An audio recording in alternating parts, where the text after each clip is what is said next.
Realize that screw loose imitation of a human being has disrupted this studio beyond control.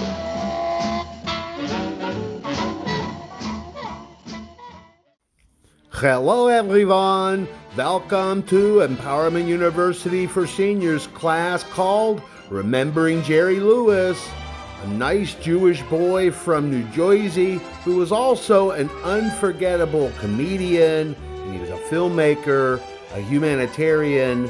He was incredible. Today we're going to celebrate his life as we explore from childhood in vaudeville to his legacy in films and television.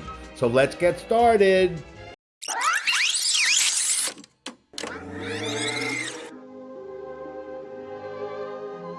There are three things that are real: God, human folly, and laughter.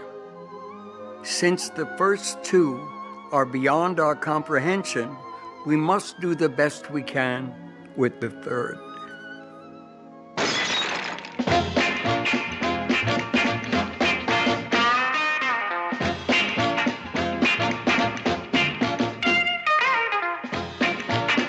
Here is our star. Who? Jerry Lewis. He's fast. He's not scared. He's dear. He's sweet. He's what? He's sweet. But the big question still remains. Who? Who is Jerry Lewis? Ay, ay, ay. Wow, I wish I could tackle a less complicated question. Is he the poor, neurotic kid from Newark, New Jersey, who can't face the public? Is he the accomplished superstar? Is he this gifted film director? Who is the real Jerry Lewis?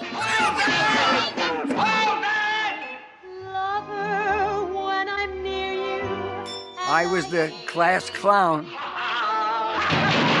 I had teachers that were going crazy. I was a troublemaker. Make people laugh. I'd do anything. Softly in my ear, you breathe a flame. It was fun.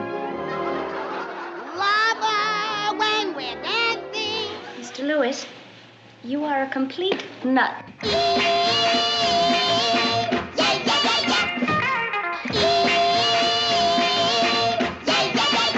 Well, roll it. Go on.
I was 5. That's never changed. I've always been 5. It's the best age for a kid.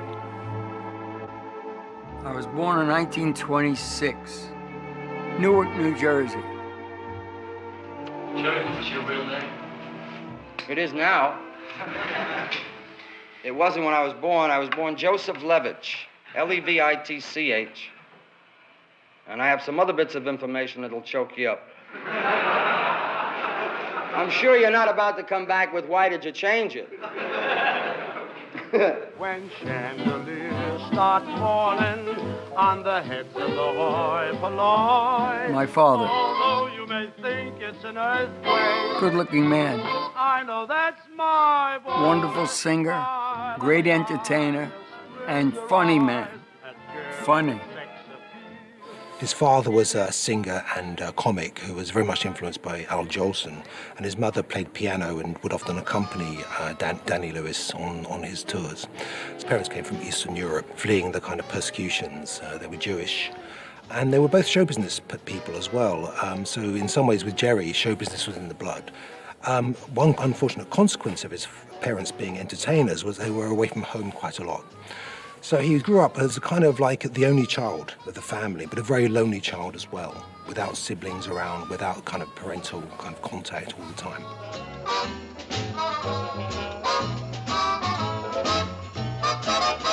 One time when his father was performing, his father motioned to him to come out, Joey, why don't you sing for these folks, sing Brother Can You Spare a Dime. Now Jerry's 5 years old, so he walks out all proud, and he slips. Now his foot hits a foot lamp, it explodes. He gets his first laugh. He knows already what he wants to be.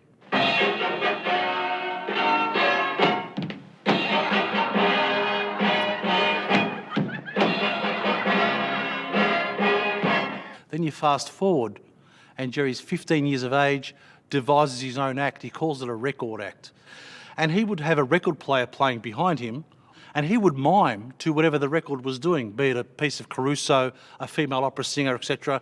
It was hilarious. My love, for no one else can end this yearning, this need that you and you alone create.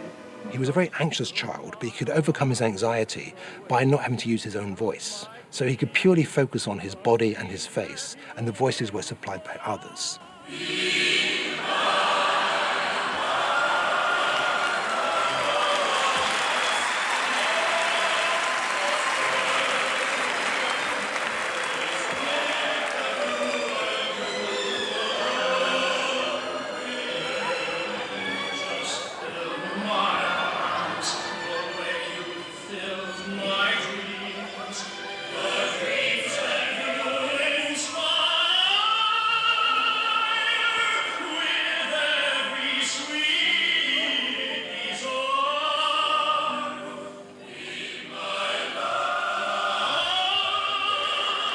I went through school and started as a writer, and I wrote things for comedians.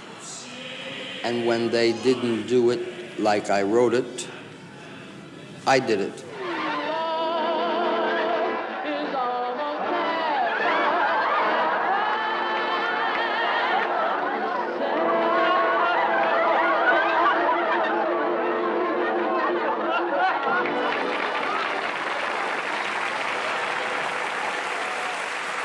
In 1944, Jerry met singer Dean Martin, and in 1946 they became the comedy duo Martin and Lewis. Jerry was the zany clown and Dean was the smooth singer, and together they took the country by storm. This next segment covers their 16 films, and I hope you enjoy.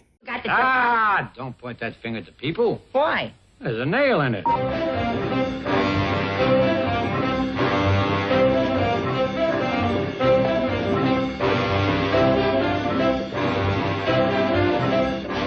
In In 2 years, they went from unknowns to America's most popular movie team.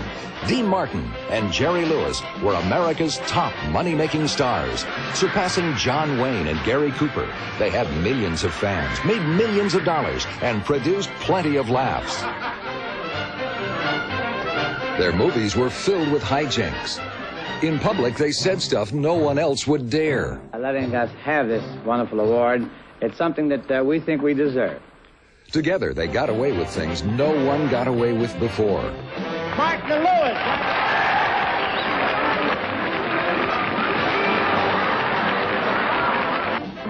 And as a partnership, they were flying high. What? No. Jiu-jitsu. They were pals, good friends, partners who would redefine the concept of the buddy picture.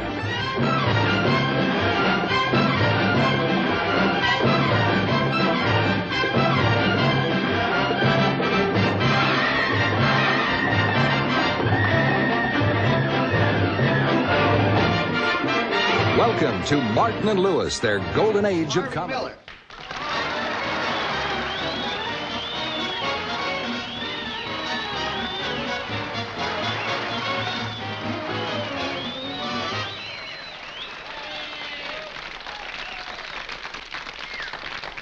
Hello. Oh, step to the rear of the bus. We're coming in at I'd like to say how very happy and thrilled we are, ladies and gentlemen, to be appearing here at the Paramount Theater. And how nice it is to see all you nice people. I could stay out here for hours, but the Italian street singer is getting old. So I would like to introduce my buddy, pal, and partner, Mr. Joe Anthony. Here he is.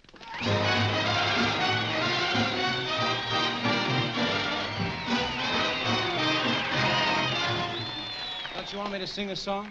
Oh, yeah, but I thought you and I could do a song to get a boat. To get a boat? Yeah, wouldn't that be splendid? That would be peachy. Oh, shall we do one? Yes.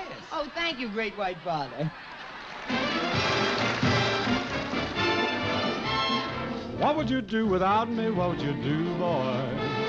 What would you do without me when I'm gone? I'd sell my car and huck my ring and go right out and hire ba-bing. That's what I do without you, that's what I do. But tell me, what would you do without me? What would you do, boy? What would you do without me when I'm gone? I'd have no trouble replacing you. I'd just go down to the nearest zoo. Oh, that's what I'd do without you, that's what I'd do. We will be Just like brothers, you and I. I'm for you. I'm for me, and I'll love you till I die. Oh, what would you do without me? What would you do, boy? What would you do without me when I'm gone? When my bankroll's gone and I need some dough, you're always telling me where to go. See, what would you do without me? What would you do?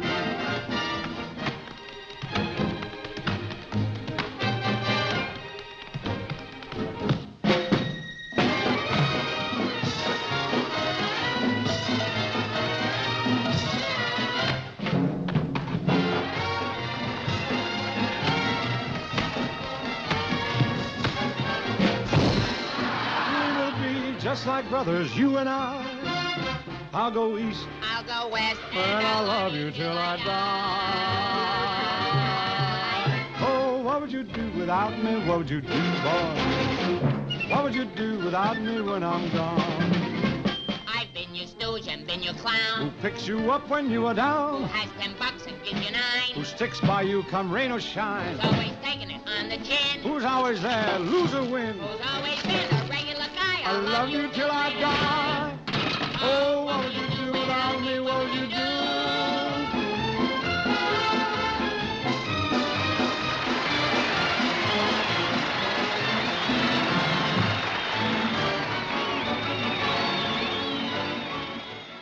On July 24th, 1956, Martin and Lewis gave their last performance at the Copacabana.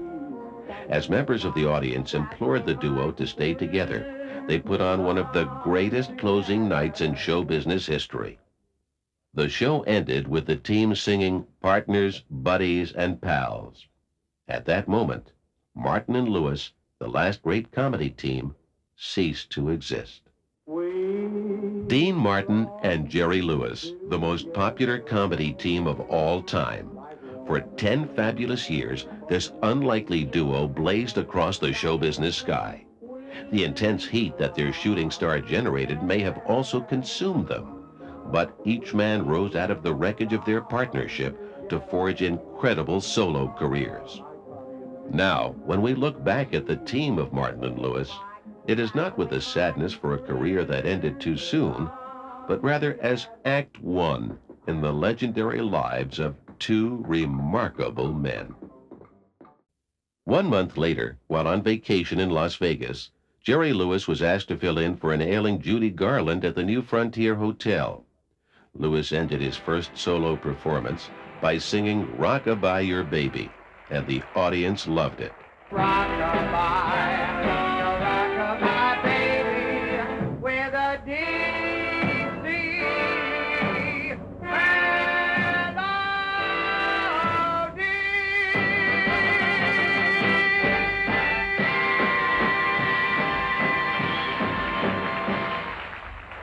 Lewis was so encouraged by the crowd's reaction that he recorded the song for Decca Records.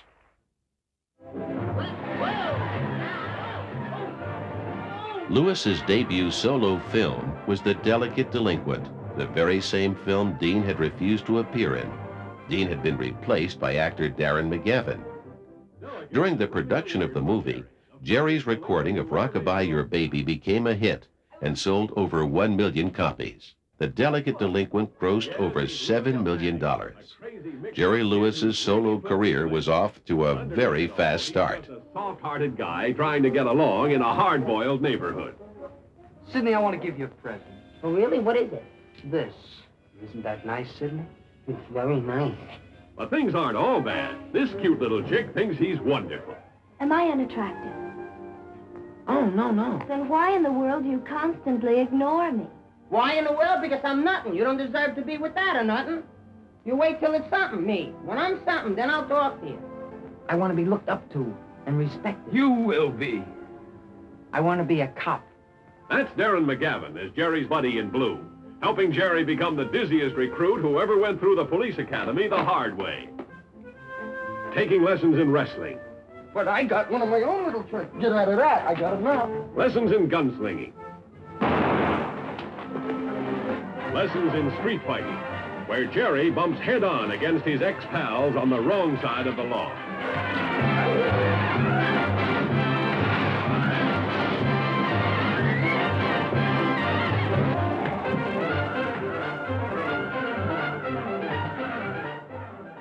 Jerry's career took off like a rocket, and in the 1960s he made some of his most beloved movies, like The Bellboy, The Ladies' Man, and my personal favorite, The Nutty Professor. Now let's take a look at some of the best clips from those movies as we enjoy his comedy genius. Very proud to know is the valedictorian of this class, Herbert H. Hebert.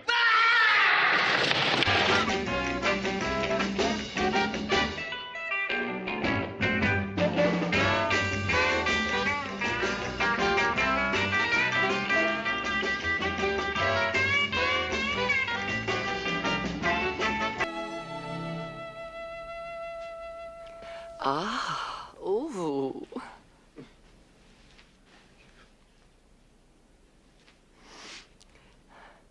Hello.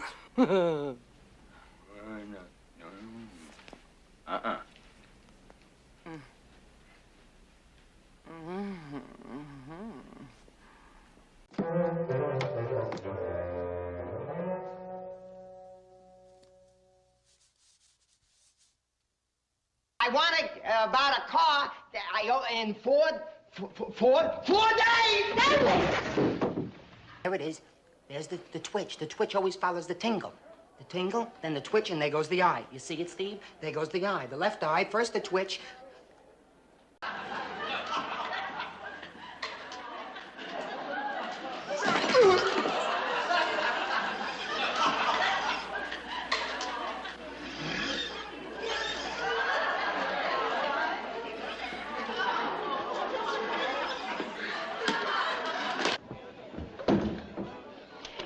What's your name, young man? Oh, Tashman. Morty Tashman. Morty S. Tashman. What's the S for? Scared. I'm frightened at a lot of things. Morty? Yeah. When she came to woo me, she lassoed and threw me, 'cause that was the lady style. And then she demanded that we both get branded and walk right down the aisle. Mr. Pfeiffer has been on the exercise bike for 3 hours and is tired enough to go to sleep right now. Right, Mr. Pfeiffer?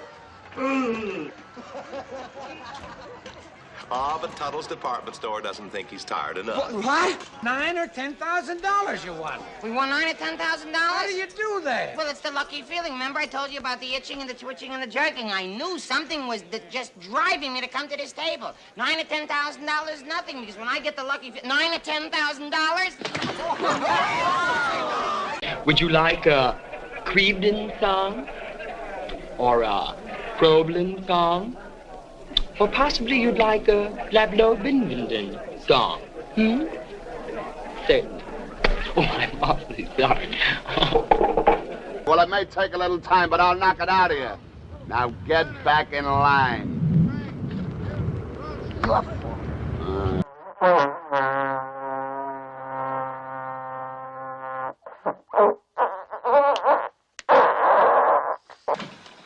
Hi, Pop.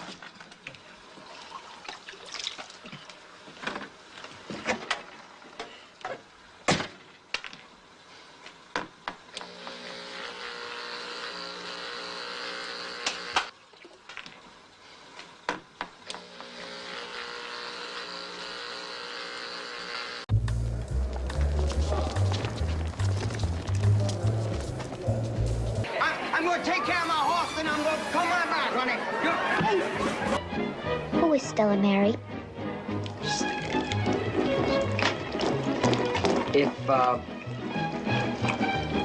If I'm not mistaken, that's Stella Berry, right there. Hi, Stella. Why, you miserable, no good, date-breaking, two-timing pipsqueak.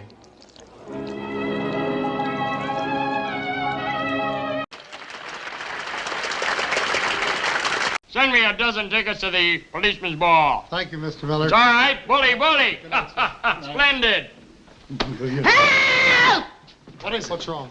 Good evening. Watch it.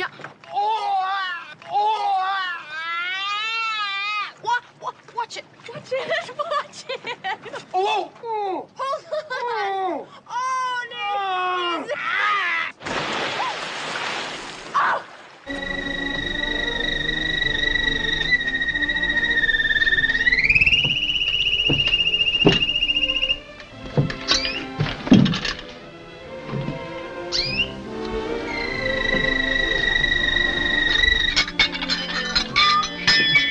Where is your ranch?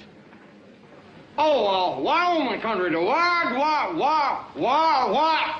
Wyoming country. Wyoming, near Jackson Hole. You wouldn't know about that being a city slicker. Oh, yes, I know. Jackson Hole, Wyoming. Sitting Bull country. Why, I'd be right darned if you didn't know, you little filly. What you were doing, studying your history book? I see it all in the movies. In a movie? Aha. Well, maybe one day you'd like to see it personally, huh? Mommin.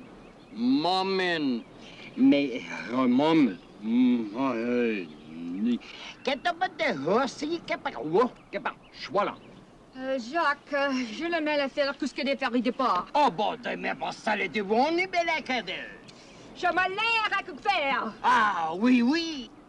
Exactly. You got it.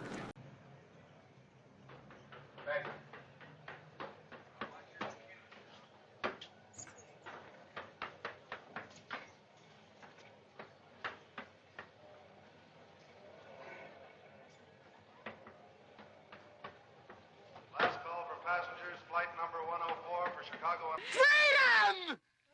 Free! Unchained by the naturalistic faith of hope. Now go back, put the steamer trunk back, and get me the hat box that is sitting on Stanley, that is sitting on the steamer trunk. All right, go, Stanley.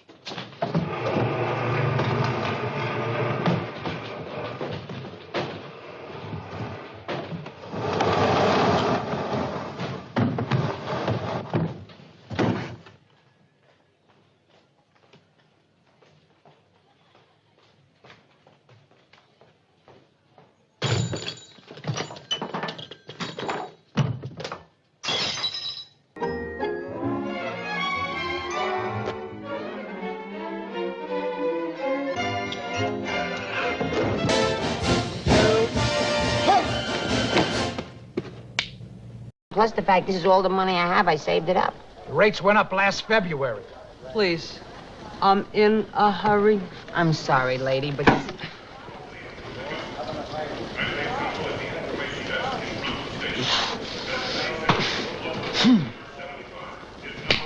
I'm so proud to see our classes filled with women who are interested in the future welfare of their children. All of you women, mothers and expectant mothers. What do I say now? Good evening. My name is Eugene Fullstack, and I hear you're a very successful artist. And I thought maybe that you could meet my good friend Rick Todd, who I believe is one of the better painters. And I thought if someone so successful like you would talk to him, you might just cheer him up. You see, he's getting very discouraged just hanging around. So am I. Good evening. My name is Eugene Fullstack, and I thought... Oh, Rick! We all sit around the campfire. Campfire. Was I too loud? No, that wasn't bad at all. Thank you. Say, is this what they told me? They said to come to the room. This here? Are you Sergeant Meisenkosten? This is your first step in the examination, and you've got 30 seconds to do it in. Oh, the box? This is the box with the squares and the rectangulars and octagonals. I worked with that. This is a snap. 30 seconds to do it. It's a different box.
Does anyone here remember the Labor Day Muscular Dystrophy Telethons with Jerry Lewis? From 1966 through 2010, Jerry Lewis raised more than $2.5 billion.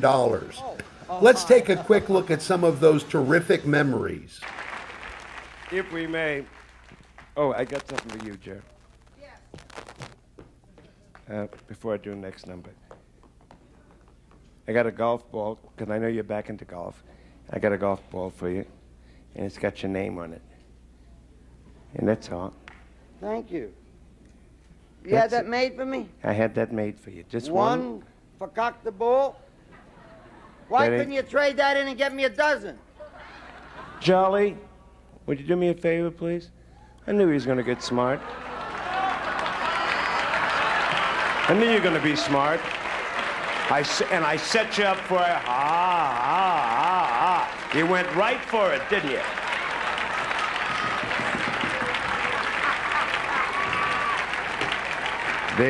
There it is. Oh, you are so... And all the balls are in there. All my people I know where from... the balls go, Charlie! Oh, that's beautiful. This is what Jerry was going to come to Hartford for the Open, for my Open, the thing that we've had on for 4 or 5 years. And the Ping people were nice enough, and they put your decal on it and everything else. Oh. No, there will be no practicing on my time here. What are you, crazy? A man's got to sing something. Oh, not the new clubs, Jerry! Not the new clubs! Wait a minute, no, I'll get it. No kidding.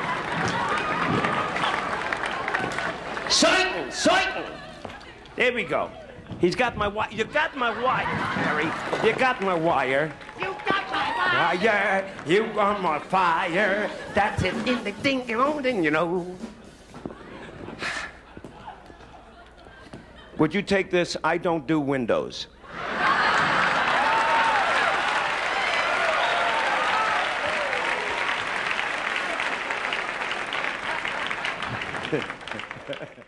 You want pants? You got it. Let me see if you want my pants to come off. I'd like to see that. Do it! If you can.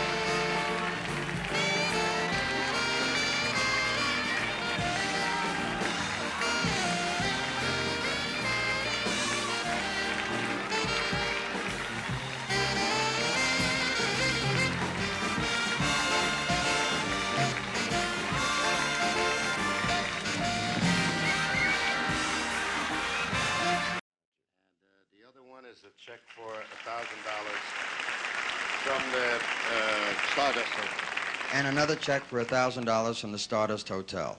That's beautiful. Thank you. And the organization, $5,000 check on behalf of my 2 grandchildren, Amanda and A.J. Lambert, because they're healthy. You do that one more time, we're going to buy the furniture. Listen. I have a friend who loves what you do every year and who just wanted to come out and say, would you send my friend out, please? Where is he? Would you send him out here? Come here.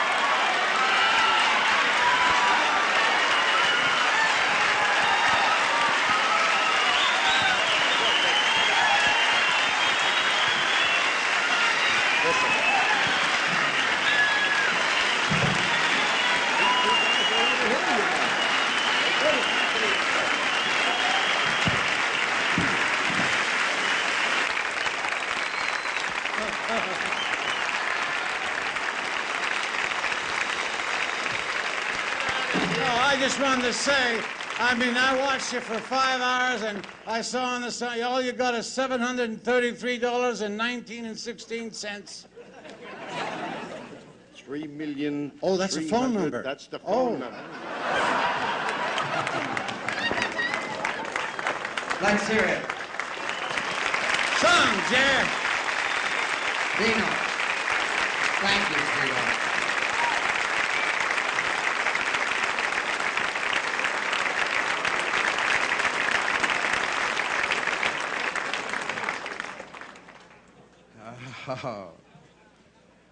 Oh, yes.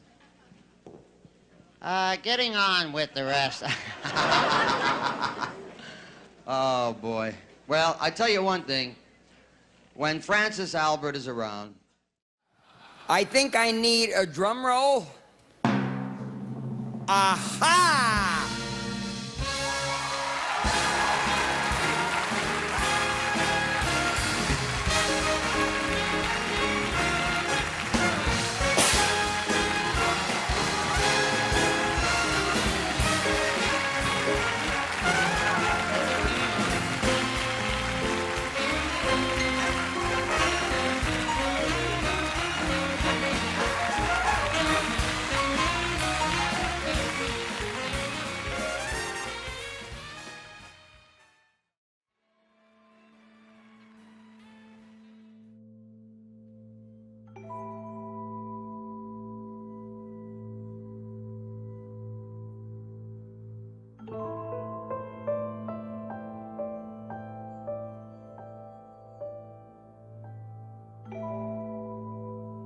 When I went to the circus when I was 5 or 6, I met a lot of the clowns, and I met them throughout the years every time I went to the circus. Same clowns, older, but smart, very smart.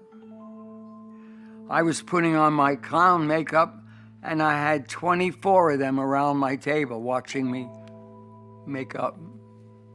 And in the mirror, you see 24 different clowns watching me. It was beautiful. Oh my God.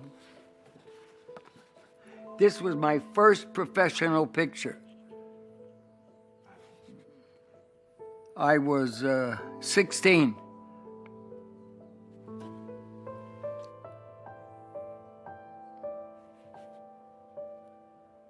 The king. The king.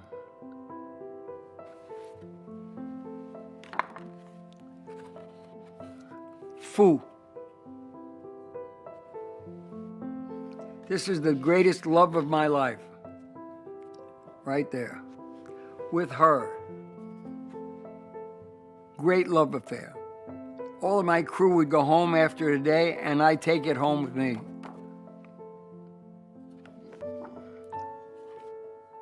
From the time I was a kid, I always wrote about what I see in the world. I'm always looking and seeing the world. And I see it as it is, but I can tweak it and make it funny.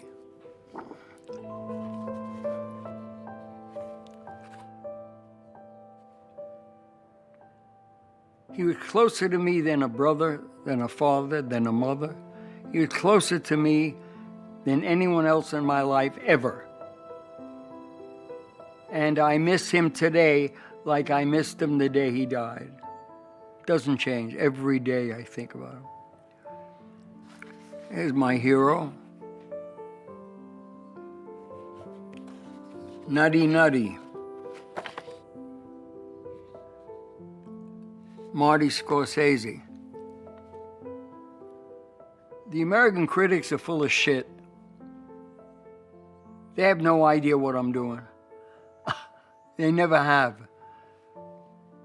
See, they wrote great critiques on King of Comedy because it wasn't lowbrow. It wasn't taking falls. It wasn't blah, none of that. And they liked that. Jerry's now working for them. You don't worry about them. You don't think about them. Or you would ruin your life. If you start to do what they say, you'd be finished. You'll be a critic in a small paper in Rochester, New York. My writing was to give pleasure. Every script I've written was for the audience to have a good time.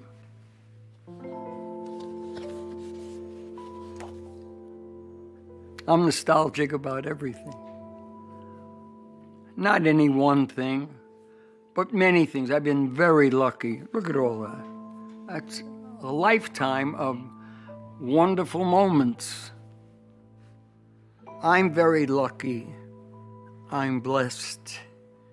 I've been given some wonderful abilities that help me get through to the public. And that's the bottom line of all of that is love. If you give love to your audience, they're going to give it back.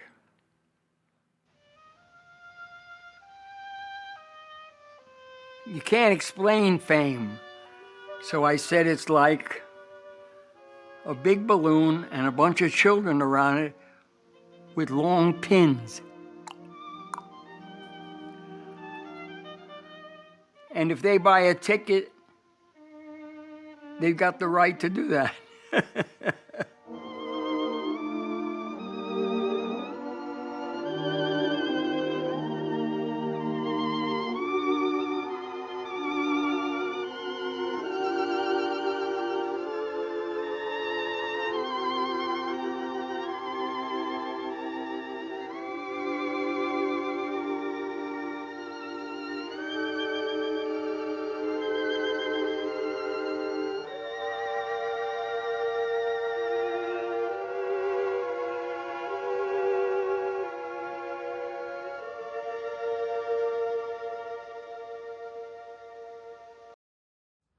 Okay, that's the class for today. I sure hope you enjoyed it, and I hope you learned something. So the final thing, there's a quiz that you have to take, and after that, you can take the rest of the day off.